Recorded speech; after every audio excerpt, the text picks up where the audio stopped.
1982 കൊട്ടപ്പുറം വാദപ്രതിവാദം ഓർമ്മ വരികയാണ്. ആ വാദപ്രതിവാദം നടക്കാൻ തന്നെ പ്രധാന കാരണം രണ്ടാണ്.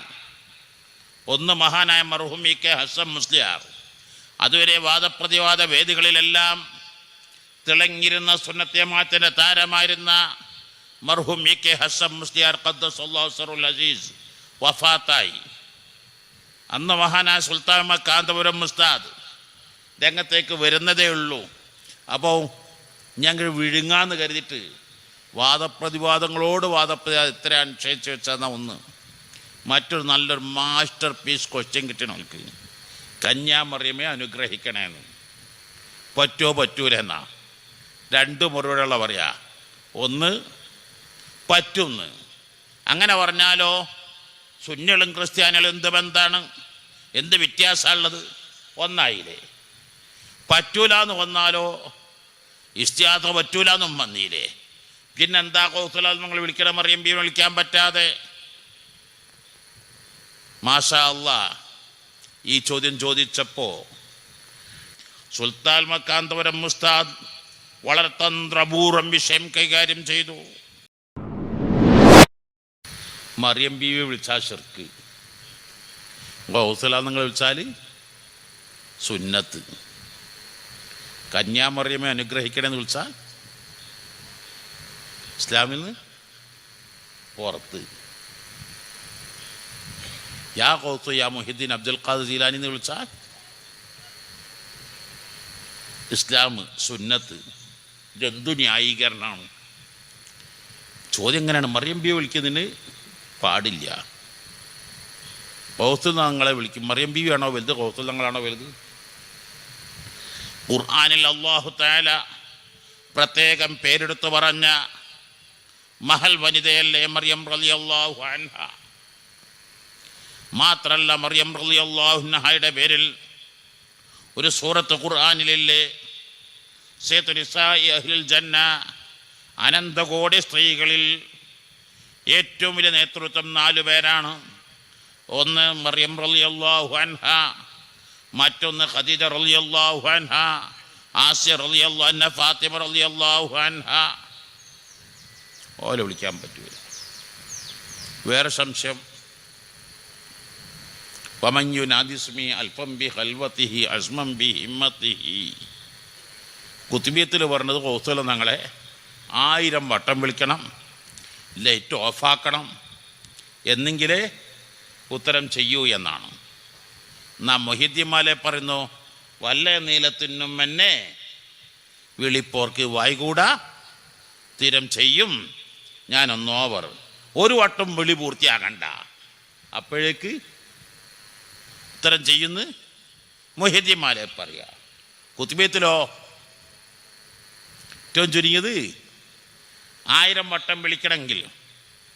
ഞാൻ അത്ഭുതപ്പെട്ടു സത്യത്തിൽ ഇതുപോലെ സംശയങ്ങൾ നന്നായി പഠിച്ചാൽ ഇതെല്ലാം ദൂരീകരിക്കാൻ കഴിയും. ആദ്യത്തെ സംശയം, മറിയം ബീവിനെ വിളിക്കാൻ പാടില്ല. കൗസല നിങ്ങൾ വിളിക്കണം. 1982 കൊട്ടപ്പുറം വാദപ്രതിവാദം ഓർമ്മ വരികയാണ്. ആ വാദപ്രതിവാദം നടക്കാൻ തന്നെ പ്രധാന കാരണം രണ്ടാണ്. ഒന്ന്, മഹാനായ മർഹൂം ഇ കെ ഹസൻ മുസ്ലിയാർ അതുവരെ വാദപ്രതിവാദ വേദികളിലെല്ലാം തിളങ്ങിയിരുന്ന സുന്നത്തെ ജമാഅത്തിന്റെ താരമായിരുന്ന മർഹൂം ഇ കെ ഹസൻ മുസ്ലിയാർ ഖദ്ദസല്ലാഹു സിറഹുൽ അസീസ് വഫാത്തായി. അന്ന് മഹാനായ സുൽത്താൻ കാന്തപുരം ഉസ്താദ് രംഗത്തേക്ക് വരുന്നതേ ഉള്ളൂ. അപ്പോൾ ഞങ്ങൾ വിഴുങ്ങാന്ന് കരുതിയിട്ട് വാദപ്രതിവാദങ്ങളോട് ഇത്രയാണ് ക്ഷയിച്ചു വെച്ചതെന്ന ഒന്ന്. മറ്റൊരു നല്ലൊരു മാസ്റ്റർ പീസ് ക്വസ്റ്റ്യൻ കിട്ടണം എനിക്ക്. കന്യാമറിയമേ അനുഗ്രഹിക്കണേന്ന് പറ്റൂലെന്നാ രണ്ട് മുറിവുകളുള്ള പറയാ. ഒന്ന്, പറ്റുന്ന്. അങ്ങനെ പറഞ്ഞാലോ സുന്നികളും ക്രിസ്ത്യാനികളും എന്ത് ബന്ധാണ്, എന്ത് വ്യത്യാസമുള്ളത്? ഒന്നായില്ലേ.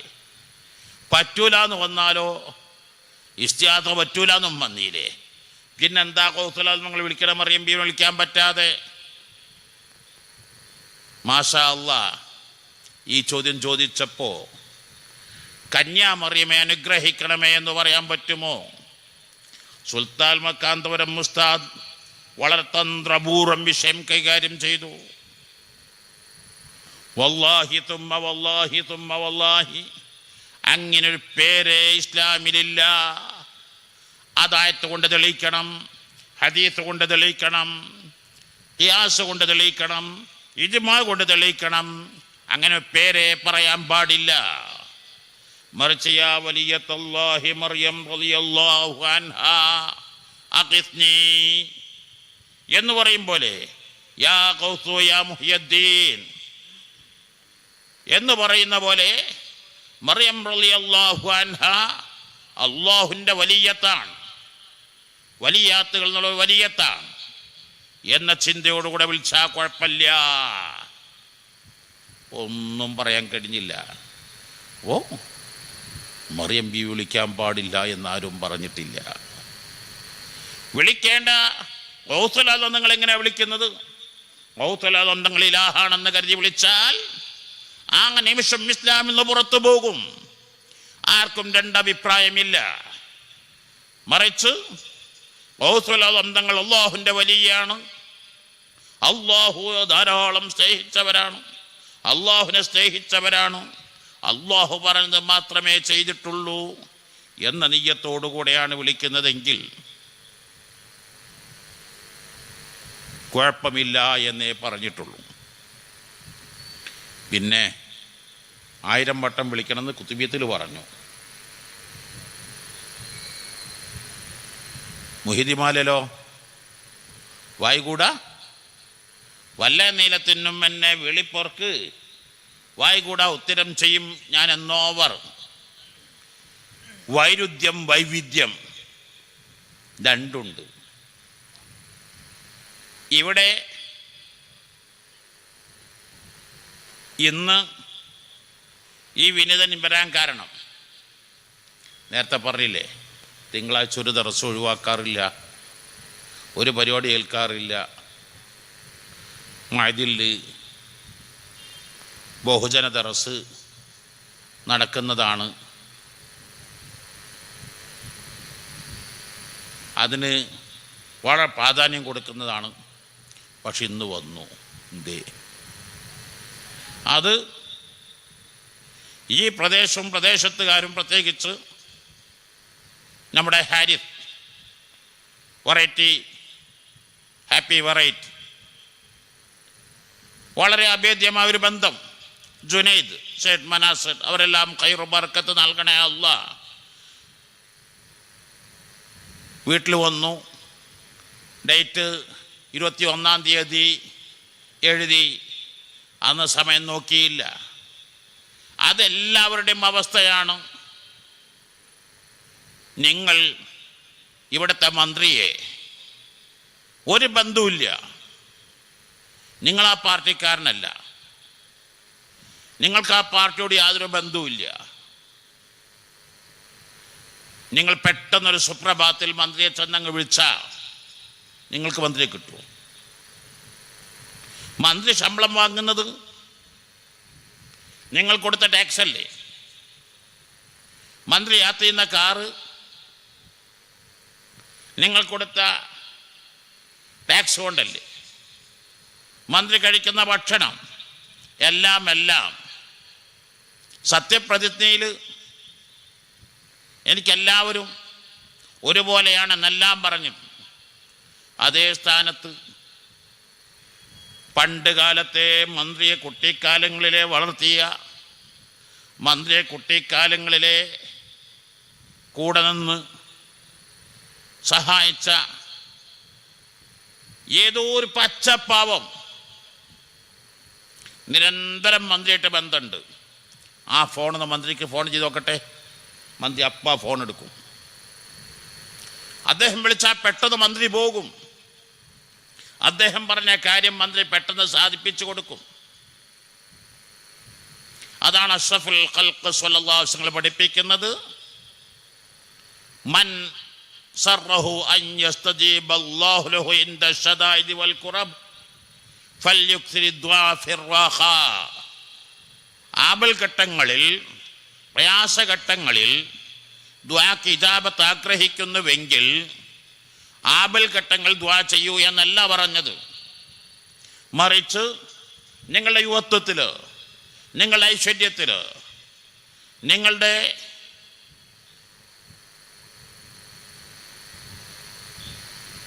എല്ലാ നിമിഷങ്ങളിലും നിങ്ങൾ സ്ഥിരമായി ദുആ ചെയ്യൂ എന്ന വിഷമത്തിൽ നിങ്ങൾ ദ്വാരക്കാൻ വിളിക്കാൻ നിൽക്കണ്ട. അപ്പം തന്നെ വന്നിട്ട് നിങ്ങളെ സഹായിക്കും. നിങ്ങളങ്ങനല്ലേ? നിങ്ങളെ പ്രതിസന്ധി ഘട്ടത്തിൽ എല്ലാ സമയത്തും നിങ്ങളെ കൂടെ നിന്ന ഒരാൾ വലിയ പ്രയാസത്തിൽ പെട്ടു എന്നറിഞ്ഞാൽ, ഇന്നിപ്പോൾ ഇവിടെ വന്നപ്പോൾ ഇവിടുത്തെ പഴയ സെക്രട്ടറി റഹിമാജി അല്ലേ? ഇപ്പോൾ ഇവിടെ സസിലുണ്ടോ? എല്ലാവരും കൊണ്ടുവന്നു, എൻ്റെ അടുത്ത് കൊണ്ടുവന്നു. റബ്ബേ നീ ശിഫയാക്കണേ അല്ലാ. എന്തേ കാരണം? കാരണം അദ്ദേഹം 10, 15, 20 കൊല്ലത്തോളം ഈ മഹല്ലത്തിൻ്റെ ജനറൽ സെക്രട്ടറിയായി സർവസ്വം ചെയ്ത വ്യക്തിത്വമാണ്. റബ്ബേ നീ ശിഫയാക്കണേ അല്ലാ. അപ്പം അദ്ദേഹത്തിന് പ്രയാസം വരുമ്പോൾ, വിഷമം വരുമ്പോൾ മനസ്സാക്ഷിയുള്ള ആളുകളൊക്കെ അദ്ദേഹത്തിൻ്റെ കൂടെ ഉണ്ടാകും.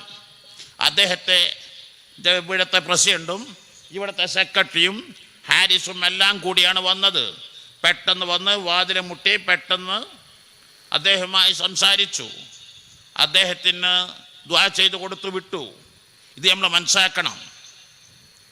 ആരാണെങ്കിലും ഇന്ത്യൻ പ്രധാനമന്ത്രി നെഹ്റുജി സദാസമയത്തും റോസാപ്പൂ കൊണ്ടു നടക്കും.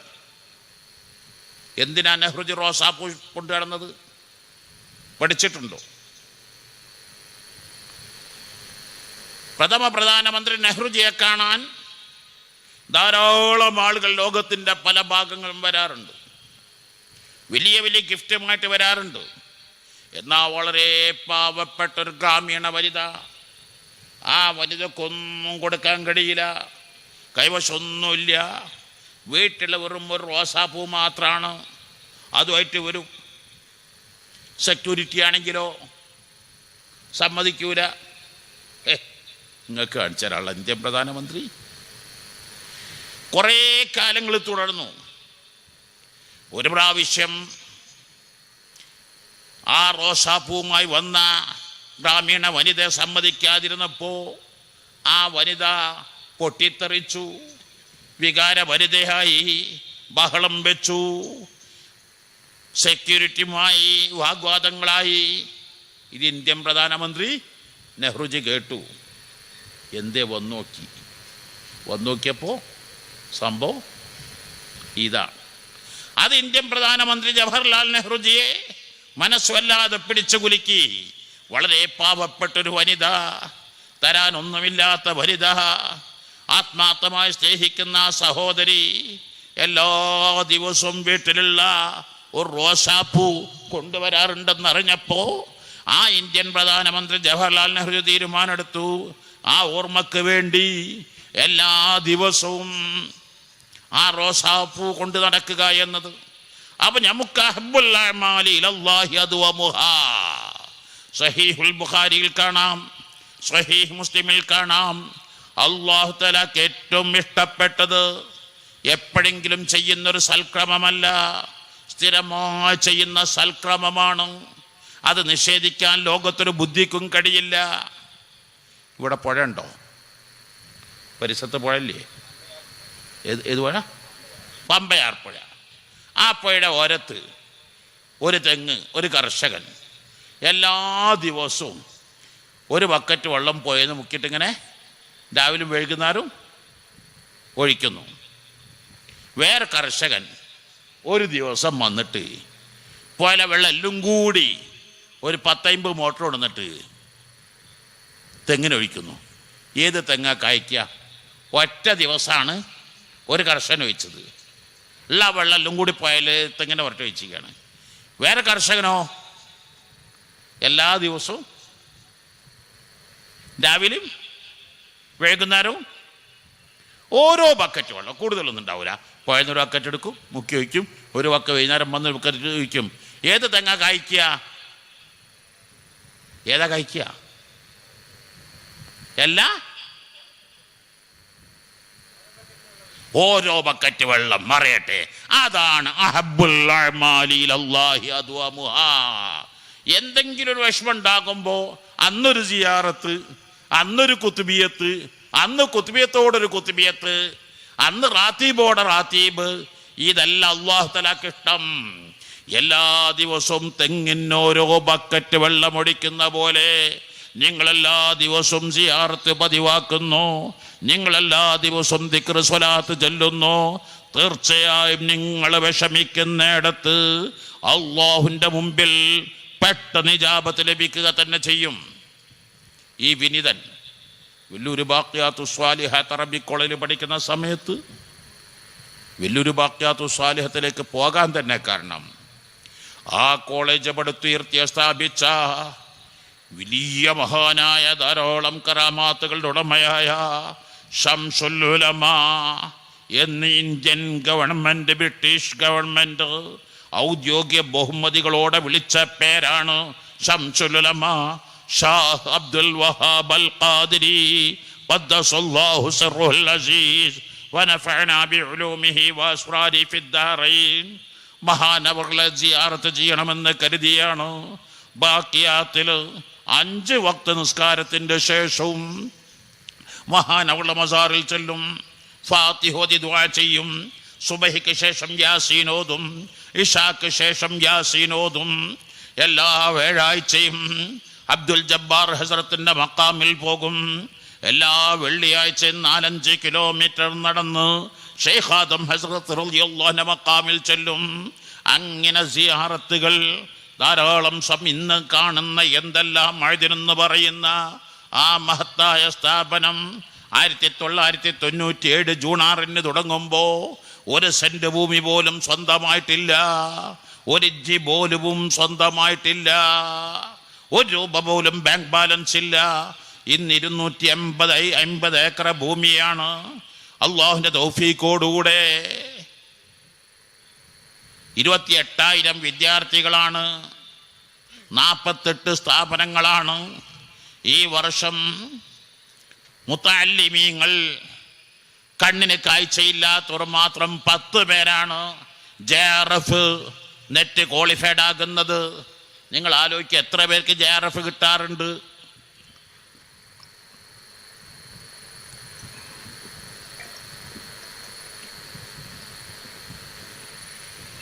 കാരണം എന്താണെന്നറിയോ? പഠിക്കുന്ന കാലത്ത് ബാക്കിയാത്തിൽ 5 വക്തിലും സിയാറത്ത് ചെയ്യും. ശംസുൽ അബ്ദുൽ വഹാബ് അൽ ഖാദിരി ഖദ്ദസല്ലാഹു തആല സുലൈഹി തങ്ങളുടെ മഖ്ബറയിൽ ഫാത്തിഹ ഇഖ്ലാസ് മുഅവ്വദത്തിൻ ഓതി, സുബൈക്ക് ശേഷവും ഇശാക്ക് ശേഷവും യാസീൻ ഓതി ദുആ ചെയ്യും. പണ്ട് കാലങ്ങളിൽ എല്ലാ ദിവസവും സ്വലാത്ത് പതിവാക്കി ഉപ്പ പഠിപ്പിച്ചു. ഖുത്ബിയത്ത് അസ്മാഉൽ ബദർ ദർസ് തുടങ്ങി 38 കൊല്ലം കഴിഞ്ഞു. അന്ന് 22ാമത്തെ വയസ്സാണ് ഞാൻ ദർസ് തുടങ്ങുമ്പോൾ. ഇപ്പോൾ 38 കൊല്ലമായി, 60ാമത്തെ വയസ്സാണ്. അന്ന് 11 കുട്ടികളാണ് ദർസിലുള്ളത്. ഒരു വ്യാഴാഴ്ച നാട്ടിൽ പോയപ്പം 11 കുട്ടികൾക്കും രോഗം ബാധിച്ചു. നാട്ടുകാരെല്ലാവരും കൂടി അങ്ങാടിൽ നിന്ന് പിരിവടത്തി ഹോസ്പിറ്റലിൽ കൊണ്ടുപോയി. ഞാൻ ആകെ തളർന്ന്. 22 വയസ്സല്ലേ ഉള്ളൂ. ഈ 11 കുട്ടികളും ഹോസ്പിറ്റലിൽ പോയി. അന്ന് തീരുമാനിച്ചാണ്, റബ്ബേ എൻ്റെ ദറസിൽ ഇങ്ങനത്തെ ഒരു ഘട്ടം ഉണ്ടാവരുത്, എനിക്കൊന്നും താങ്ങാൻ കഴിയില്ല. റബ്ബേ നീ അല്ലാതെ വേറെ ആരുമില്ല, എല്ലാ മാസവും ഒരു കുത്തുബിയത്തില്ല എന്നുള്ളത്. ഇന്ന് വരെ കുത്തുബിയത്തല്ലാത്ത മാസം കഴിഞ്ഞിട്ടില്ല ദറസിൽ. വീടെടുത്തിട്ട് 22 കൊല്ലമായി. അന്ന് തീരുമാനിച്ചതാണ്. അതൊക്കെ കുറേ പറയാനുണ്ട്. അപ്പം നമുക്ക് അമ്പിയാക്കൾ ഔലിയാക്കളുടെ മഹബത്ത് അത് സ്ഥിരമായി ചെയ്യുന്നു. അല്ലാഹു തആല വലിയ ഇജാബത്ത് അല്ലാഹു തആല നൽകുക തന്നെ ചെയ്യും. അതാണ് വല്ല നീലത്തുന്നും എന്നെ വിളിപ്പോർക്ക് വായ്കൂടാ തീരം ചെയ്യും ഞാൻ എന്നോവർ. അഥവാ കൗതുലതന്ത്രങ്ങളുടെ മുരീദുമാരെ കുറിച്ചാണ് ആ പറയുന്നത്. കൗതുലതന്ത്രങ്ങളെ പതിവാ ഖാദിരിയ റാത്തീബുകൾ, ഖാദിരിയ തരീഖത്ത്, അങ്ങനെ മുരീദുമാരായ അവർ വല്ല നീലത്തുന്നും എന്നെ വിളിപ്പോർക്ക് വായ്കൂടാ തീരം ചെയ്യും ഞാൻ എന്നോവർ. അതേ സ്ഥാനത്ത് വമയുനാദിസ്മി അൽഫം ബി ഖൽവതിഹി എന്ന് പറയുന്നത് അതൊന്നും പതിവായിട്ടില്ലാത്തവർ, അവർ കുറച്ച് നന്നായി വിളിക്കേണ്ടി വരും, അവർ 1000 വട്ടം വിളിക്കേണ്ടി വരും, അവർ നന്നായി പാടുപെടേണ്ടി വരും. അപ്പം അത് ലോകത്തെല്ലാ ഇടങ്ങളിലുമുള്ള അവസ്ഥയാണ്. അർഹമുറാഹിമായ അല്ലാഹ് അമ്പിയാക്കൾ ഔലിയാക്കളുടെ ഹക്ക് ജാഹ് ബർക്കത്ത് കൊണ്ട് നമുക്ക് ഈ മക്ബറ വിപുലീകരിക്കണം, സൗകര്യപ്രദമാക്കണം. സിയാറത്തിന് ധാരാളം ആളുകൾ വരാൻ, അവിടെ ധാരാളം ഫാത്തിഹകൾ നടക്കണം, ധാരാളം യാസീന് നടക്കണം, അവിടെ കുറേ ദുആകൾ നടക്കണം. സദാ സമയത്തും ആയിരക്കണക്കിന് ആളുകൾ ഒഴുകിയെത്തുന്ന മക്ബറ, അവിടുത്തെ ഇജാബത്ത് വല്ലാത്ത ഇജാബത്തായിരിക്കും. സുൽത്താൻ ഹിന്ദ് ഖാജ തങ്ങളുടേത്, അങ്ങനെ ഔലിയാക്കളുടെ ആരിഫീങ്ങളുടേത്. നിങ്ങൾ ആലോചിച്ച് നോക്ക്. സിയം വലിയുല്ലാഹി റളിയല്ലാഹു അൻഹു അടുത്ത കാലത്ത് വഫാത്തായവരല്ലേ. എത്രമാത്രം വികസനമാണ് ആ നാടിനും പരിസരങ്ങളിലും. ലോകത്തിൻ്റെ ഏതെല്ലാം ഭാഗങ്ങളിൽ നിന്നാണ്, കേരളത്തിൽ നിന്ന് മാത്രമാണോ, കർണാടകയിൽ, തമിഴ്നാട്ടിൽ എവിടെ നിന്നെല്ലാം ആളുകൾ വന്നുകൊണ്ടിരിക്കുന്നത്. ധാരാളം ഫാത്തിഹകൾ, ധാരാളം ഇഖ്ലാസ്, മുഅവ്വതീനി അത് ഓതി ദ്വാരക്കുമ്പോൾ അതിലൊക്കെ ഫലം നമുക്ക് കിട്ടും.